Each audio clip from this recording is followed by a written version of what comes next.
This is looking at a short extract from the beginning of The Winter's Tale, and your question is going to be, how does Shakespeare create tension in this extract? So what we're doing is we're looking for not only language connections, but we're also looking at some form and structure points.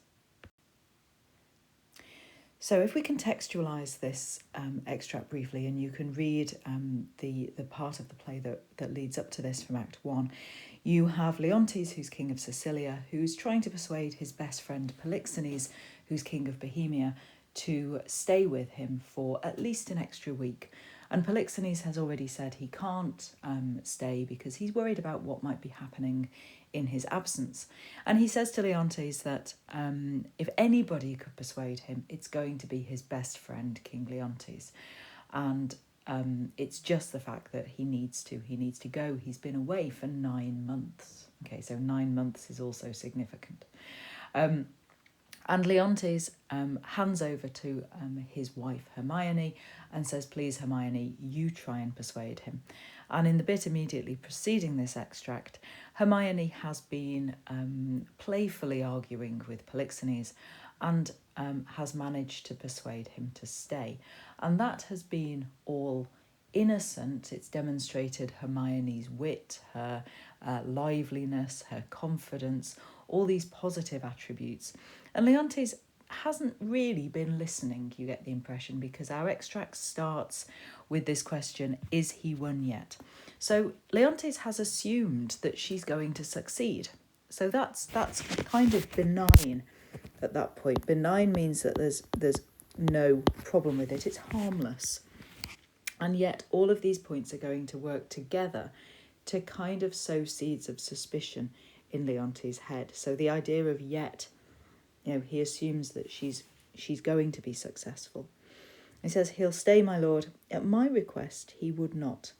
And if we look at the notes here, first of all, she's done what he asked. So, he's just reflecting on that. But secondly, Polixenes has said that only Leontes could persuade him. So that end-stopped line here might display kind of an air of discomfort, or that it's petulance. Okay, if you're petulant, then you're kind of behaving almost like a spoiled child. Okay, it's like, well, you wouldn't do that with me.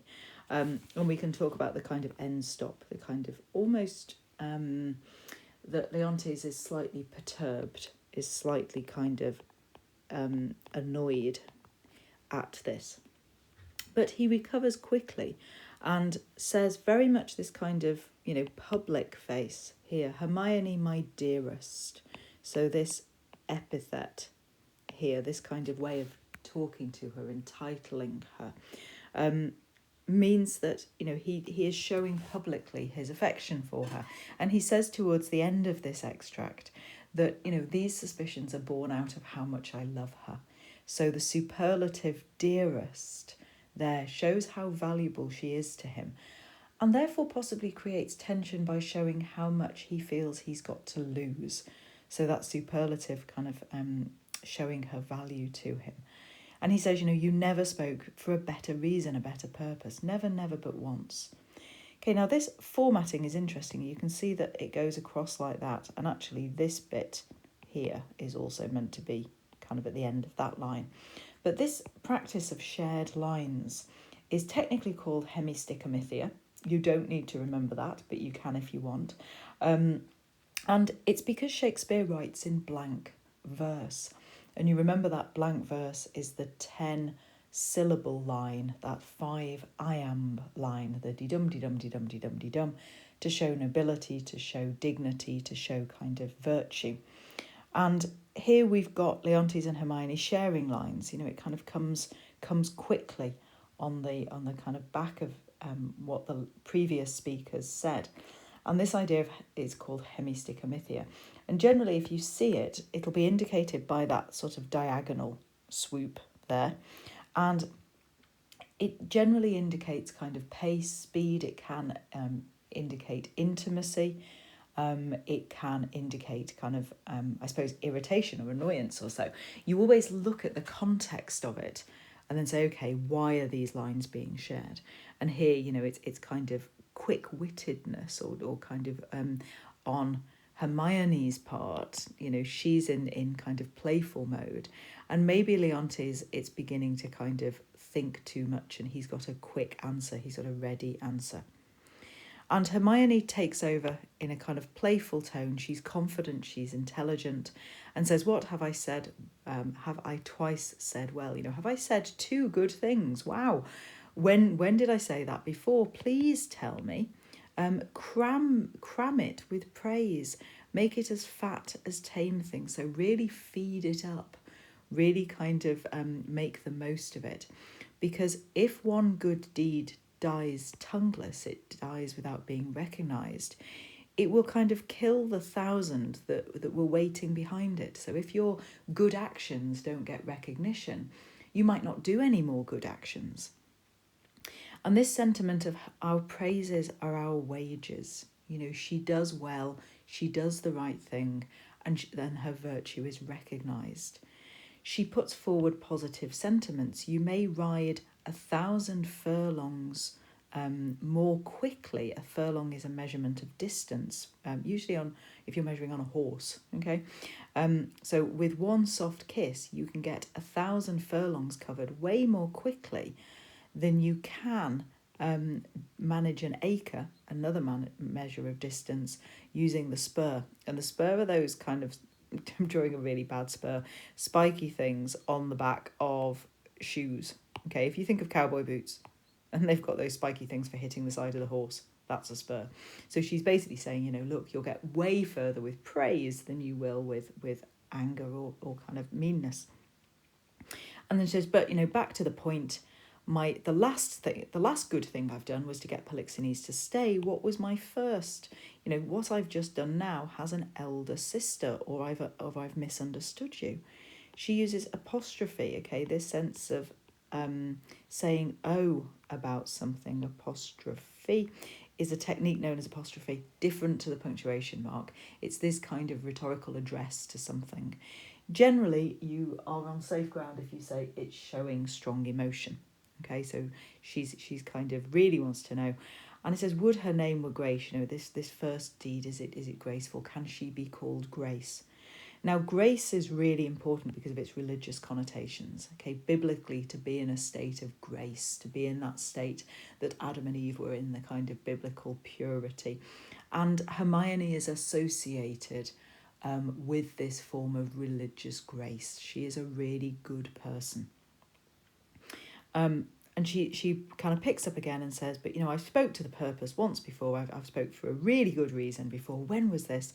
Nay, let me have it. I long. So she's kind of teasing him. It is a playful tone, and the tension's being created because she is so innocent and so lovely and so unsuspecting of the fact that maybe her husband's mind is starting to work in a. And you get here the kind of complete contrast in Leontes' imagery, his tone to hers. He alters that kind of feeling because she's been very playful, talked about, grace and used positive images. And he straight away says, well, it was when 3 crabbed months had soured themselves to death before I could make you open your hand and declare yourself my love, and you uttered, I'm yours forever. So these words, crabbed, means kind of distorted, bent, disfigured. To sour, the opposite of sweet. It's past in kind of bitterness. And the 3 months kind of, had to die. This period of him waiting for her to agree to marry him was kind of really negative, was associated with kind of death and destruction. Because it was before I could make you open. So, the idea that he was altogether having to persuade her or compel her, she wasn't kind of going, yes, I'll marry you straight away. Clap thyself your love, so she kind of declared herself, she clapped her hand to her chest and said, I'm yours forever. I wonder if there's a kind of degree of possible hesitance on the utter idea, it's not declare. But Hermione, again, you've got this shared line. She comes straight in on that, I am yours forever, 'tis grace indeed. Okay. And she emphasizes that this was a brilliant time. Of course, this was this beautiful time. And the repetition of grace associated with Hermione, again, her innocence and her goodness. And she says, well, what do you know? I've spoken to the purpose twice. The one, I earned a royal husband, the other for some while a friend. Now, she means that completely innocently, but it is an unfortunate juxtaposition. If you juxtapose, you put two ideas next to each other, and it invites a comparison. And for Leontes hearing this, he can maybe just hear, one time was a royal husband, him, but the other for some while a friend. So this idea that friend at this point can be a euphemism for lover, especially lover kind of outside marriage, someone you're having an affair with. So she kind of matches her husband and her best friend innocently. Leontes puts a more suspicious kind of slant on it.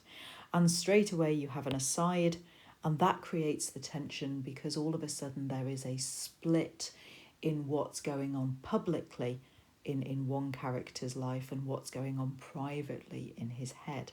And you know that Hermione and Polixenes, I think it's the stage direction in another version of the play, take hands at this point and they walk on a little bit because Leontes is providing a commentary on what they're doing. So you get this repetition and exclamation regarding temperature. Here, he's looking at hot, meaning kind of heat and desire and passion. That strangely contextually, women were meant to not be too interested in desire and sexual relationships. It was sort of suspicious if a woman was actually kind of actively pursuing that side of her life. And for a woman to have a hot hand was taken as a bad sign. It was taken as a sign she was, too controlled by her desires, and that might make her likely to cheat on you.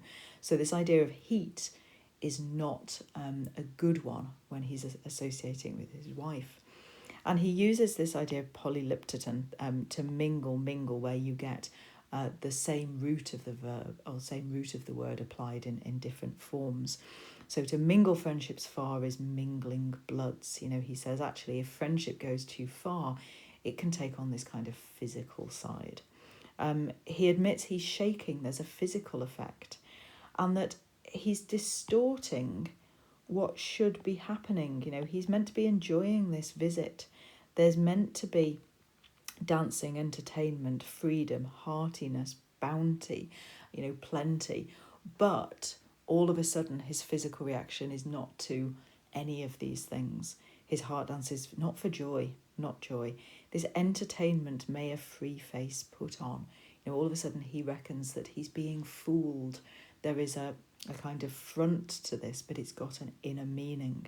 So the tension comes because he starts to perceive wrongly that there is a different reality, that there is a split between appearance and reality. And he says, this may, look very nice. And sadly, he starts to talk about things like fertility and physical attributes. If you have a fertile bosom, he's using it metaphorically to mean a kind of bountiful chest. But, there's no doubt about the fact he's thinking about fertility and he's thinking about, chest in terms of his, his wife's body as well. And he looks at them paddling palms, pinching fingers.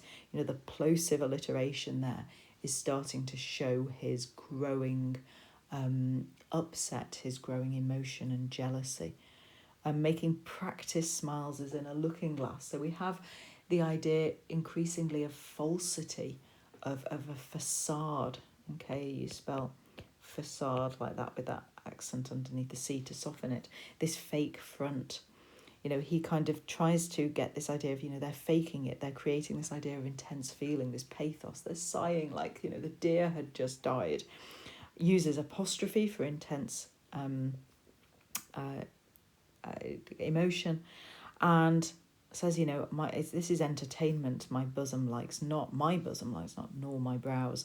So we talked about this idea of the cuckold's horns. He all of a sudden starts to think that he's being cheated on. And in walks his son Mamilius, and he questions him with a mixture of affection and suspicion with that, art thou my boy? Kind of it's rhetorically, it's that who's my boy idea, but also kind of starting to cast doubts on his son's paternity. Okay, are you his son? And then this section has several kind of purposes. He's talking to his son about how he looks like him. He's got a bit of dirt on his nose. So, they say you've got my nose. But he starts thinking about these words that are associated with horned animals, and he can't get his mind off those. And again, tension-wise, we've got his language starts to fragment.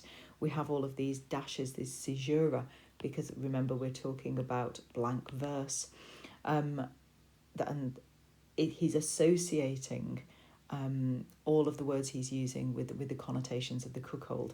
So we have this psychological conflict and disturbance to his psychological state being reflected through his language, and questioning. He's uncertain. This is a king. He's meant to be sure of these things. So he's really kind of starting to, I suppose, lose his confidence in his identity because of what he's thinking. Poor Mamilius doesn't have a clue. So we have, again, this juxtaposition of innocence against suspicion.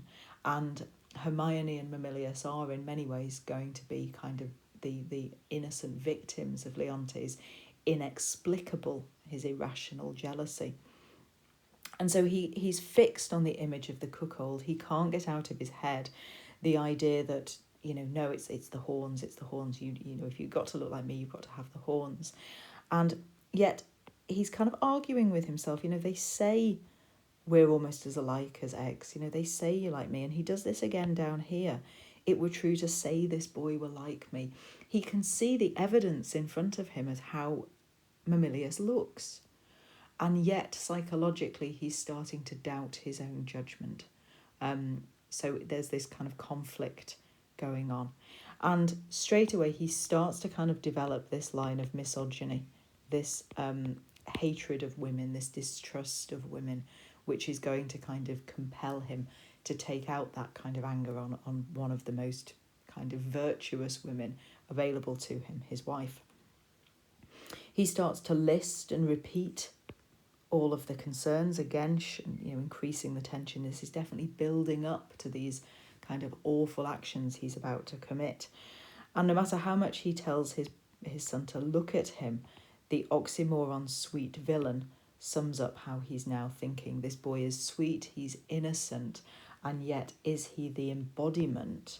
Is he the kind of physical manifestation, the physical form of Hermione's betrayal? Is this really his son? Again, you've got exclamation, questioning, fragmented, disjointed. He can't be certain of things. And this particular section is interesting because he says, affection, thy intention stabs the centre. He's blaming love for everything, saying, it makes it possible to take things not so held. It's making it possible to think things that, surely can't be true and communicate with dreams. But, how can this be? He's questioning his reality. And this is kind of this idea of him having this dramatic monologue that's questioning, trying to work through his extreme emotion. But he says, you can join with things and make nothing. But, and he picks up on the idea of joining, it's very believable, it's very credent that you can join with something. So he's back to that idea of mingling, as it were. You could join with something. And that beyond commission, that beyond order, that beyond reality or form. I find it, I've discovered it. You have joined with something, Hermione has joined with Polixenes. And that has caused the infection of my brains and the hardening of my brows. And you can see you've got this polysyndeton there, the and, to show that his mind is running away with his jealousy and his suspicion. He keeps coming back to the idea of he's been cheated on. And sadly and ironically, so there's that dramatic irony there, the audience knows that it is an infection of his brain, but it's not the one he thinks it is. And it's that kind of creating the tension. We can see Leontes going down the wrong route dreadfully, but we can't do anything to stop it. We have to watch this play itself out. I hope that's helped. I hope you found it interesting. Okay, bye now.